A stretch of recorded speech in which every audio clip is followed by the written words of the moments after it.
we're now in 1813. We started in 1808. That's the Napoleonic Wars. And essentially the Sharpe stories are the Duke of Wellington fighting Napoleon in Spain. I think one of the main reasons for Sharpe's success is that it is unashamedly different. We take it very seriously, the making of Sharpe.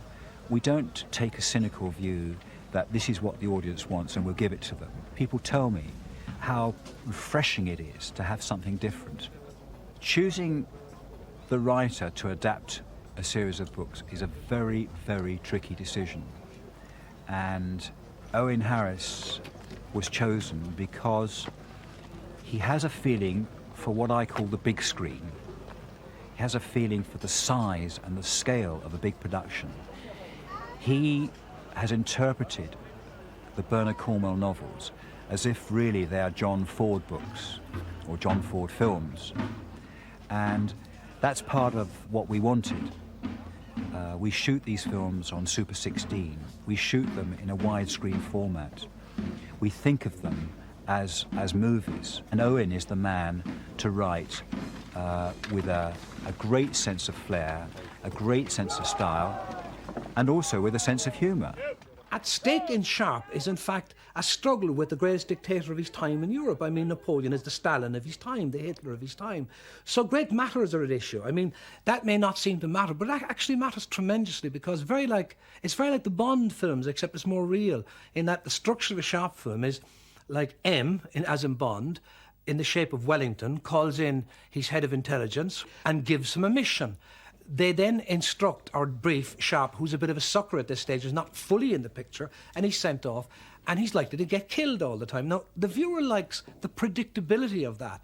It's not that yours to do something new, it's to ring interesting changes upon that old great Western motif a man is writing out, like as in Unforgiven or Dirty Harry.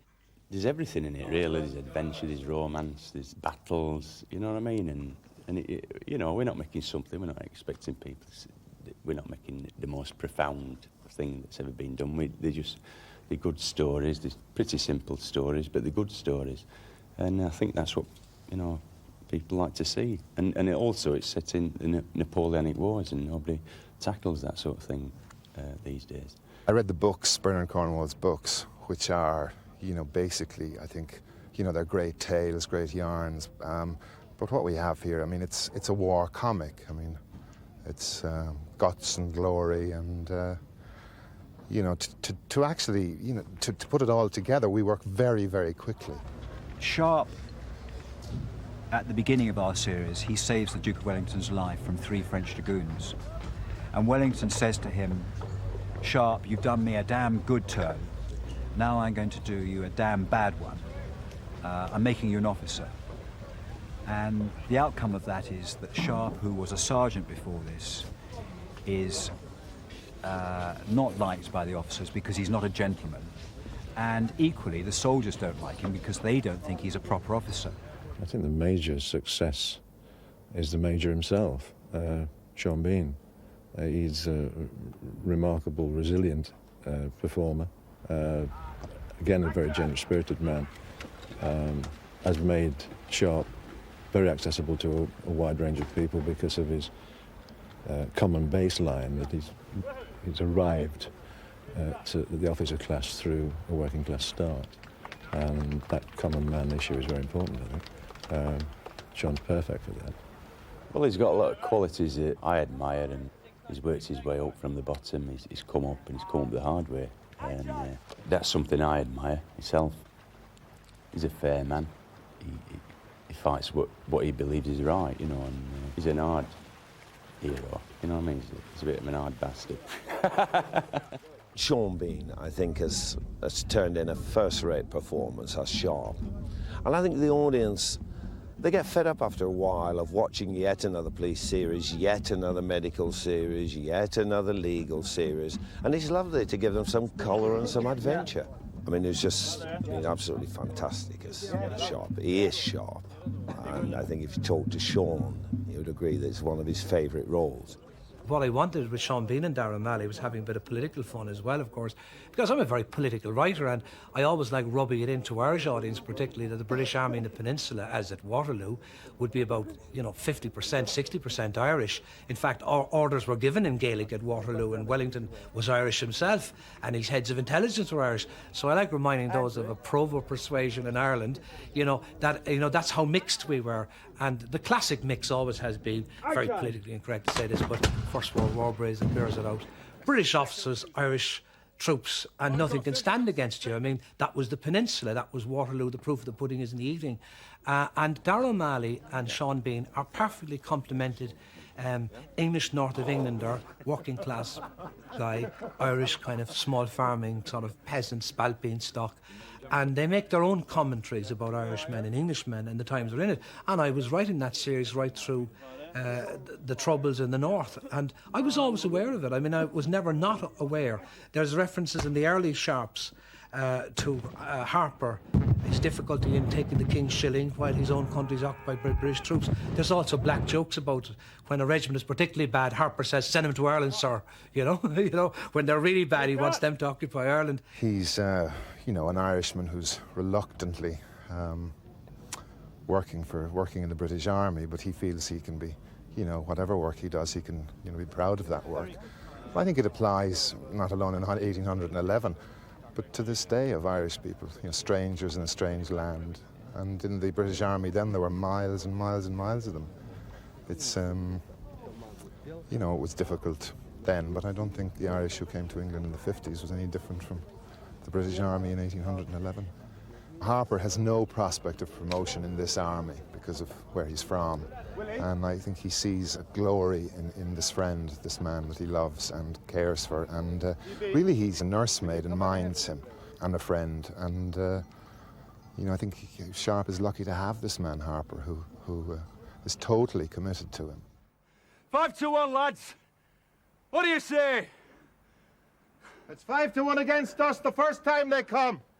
But after that, the odds turn in our favour. What do you say, lads? What do you say, lads? That's my boys. The producer has to be a very practical person, has to solve all sorts of problems along the line.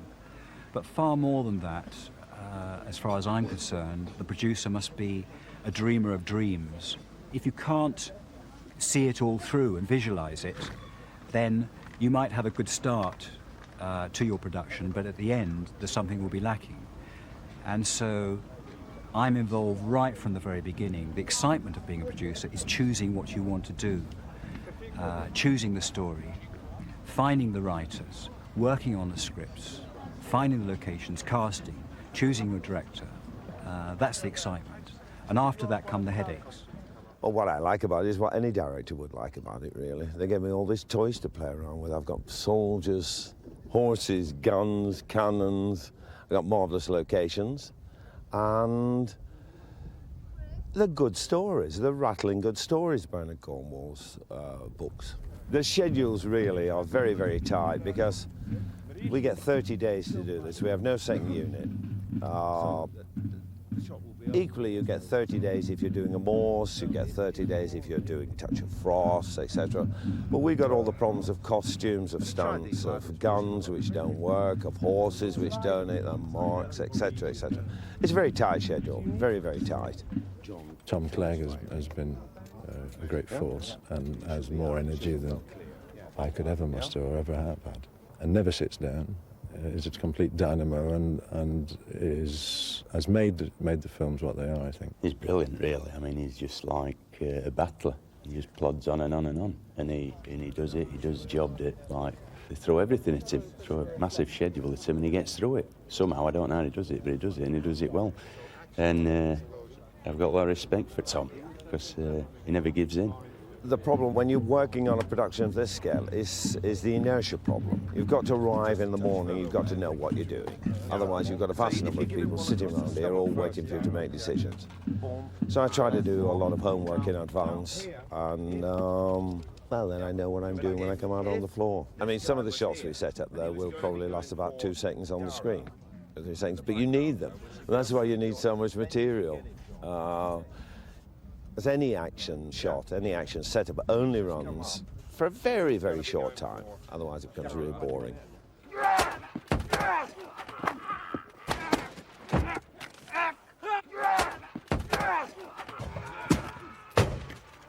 Generally speaking, the more planning you do, the better. And the way we get through the number of setups a day that we achieve on this series is because it's planned very carefully in advance. All the locations are recce'd, all the shots are set up.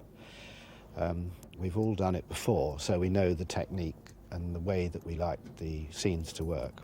Mainly, it's having a team that work together very well, and most of us have worked on this series before. And so it's like a reasonably well-oiled machine, and we walk in in the morning and have a pretty good idea of what we're going to do that day. The easiest thing to describe a first assistant is to use the analogy with the army. I am the sort of sergeant major to the director who's the officer, so it's up to me to control the crew and try and make whatever the officer wants, the director that is, happen. You need a large amount of organisation, and in order to have organisation you need some form of discipline. And if the discipline is there, then the film should work quite correctly. It always falls to someone, and I'm the one who has to shout at people and tell them to be quiet and do all those sort of things, especially on a film like this, which of course is supposed to be set in Spain in 1813. And the noises of cars going past and people turning on their radios is not quite in period. I really come from documentaries, which I think is a terrific background for location film work of this kind, because in documentaries you have to get it right the first time. And at the pace that we shoot here now, you've got to get it basically right the first time. I mean, there's very seldom a second take, and often rehearsals are very short. And I'm glad that I actually came from a documentary tradition and not a film studio tradition, because I think film studio's background would have made something like this seem very difficult. And really, you're a documentary crew yourself, you'll see that what I do is really quite easy. I spend most of my time just sitting there twiddling knobs and have to worry about really gaining inches on my waistline more than anything else. The only way that we can achieve the 2 hours screen time in the 5 weeks, the 30 days that we have, is to produce something like between 25 and 35 setups a day. And that is going like a train, frankly. As you've seen, it's a relentless pace. But with the way that these television series are made these days, we're all used to that, and it's the only way we get it done. I mean, time is the most expensive commodity we have here. And the problem we have in this location is that we're surrounded by mountains, so the light goes relatively early. And by 4:30, we've more or less had it. And we haven't got a lot of interior standby, so it's been a difficult one. I have to persuade Pycroft to use explosives again, which he's sworn not to do. On top of that, he's going to be at the beck and call of your hero, that bugger Brand. Brand's a brave man, sir. I've seen him in action. Yes, well, he's been out there by himself for a good few years. Every time he comes back to the camp, he's a hero. Gone to his head, Sharpe. He's a law unto himself. From what I hear, sometimes he is outside the law. Maybe he uses rough methods, but he gets results. We have somewhere between 150 and 200 people working on our unit here in Turkey. In addition to that, we have 150 extras. So every day we're feeding 350 people. And we're bringing people together. We're bringing from Russia our stuntmen and our explosives experts. We're bringing 2 wardrobe people who look after the costumes from Moscow. And in addition to that, we've got Australians who are passing through and helping look after the horses. And yeah, it's really like the United Nations here. And I've got a great team of Russian riders, and they're good riders, they're good stuntmen, good ones. And they've got to pull these horses into line very quickly. And if you watch them, you'll see the way they handle them. They just sit there and the horse plays them up, but they will just sit there and do the job. Extremely good riders. Second to none. I mean, they're as good as anybody. I mean, I've seen them do some really good stuff. In the Ukraine a couple of years ago, they worked very hard, did some beautiful jobs, fire jobs, explosions, fights, good riding jobs.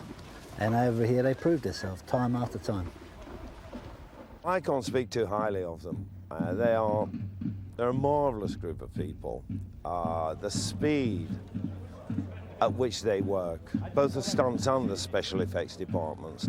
To do similar stunts in England would take me about 4 times as long. They're not only fast, they're very visual, and you don't run into all the problems that you would do in England and other countries, whereby to do the smallest fall, you've got to dig out huge holes, fill them full of peat, put mattresses down. These guys just throw themselves around like they're into rubber balls.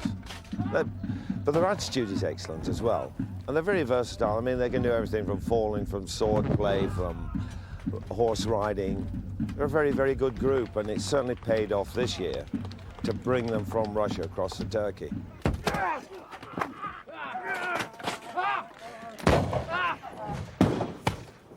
Oh, it's a good crew, an extremely good crew, you know. I mean, all the interpreter boys, we've got Giles there, he's an English boy, but he majored in Russian, and he's a main boy for us. I mean, he's great for me, because they're as quick as the Russian boys anticipate what I want, there's always that one time something goes wrong where I can't explain the colour of their tunic or something, or the dress, and he's there. That's the young boy, he's a very good boy.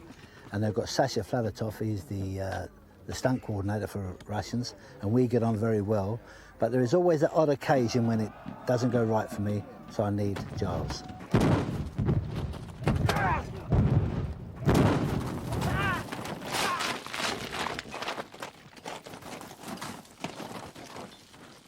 This gun was revolutionary. It was introduced about 1800, and it gave an ordinary soldier, a common soldier, the facility on the battlefield to knock a man over, any man, with up to about 300 yards. Before that, there was a lot of lead flying around on a battlefield, but it was purely arbitrary whether you stopped one or not. In the early days, they were almost impossible to get. This volley gun was built especially for Harper, for the film Sharpe's company. These common muskets that you see in the soldiers' hands, nearly all mass-produced in India. These Baker rifles were made by a group in England, the 95th Rifles, and just loaned to the film so they could at least have a good Baker rifle in their hands. Well, you've had your fun, Sharpe. But it'll be over in the next few minutes when the frogs come over that wall. Then you'll need a friend. I'll be your friend, Sharpe, but you're going to have to beg. Because they'll torture you. They'll torture you and they'll torture Ross. You'll be begging me to make them stop. And by God, I'm going to make you beg, Sharpe. What? What?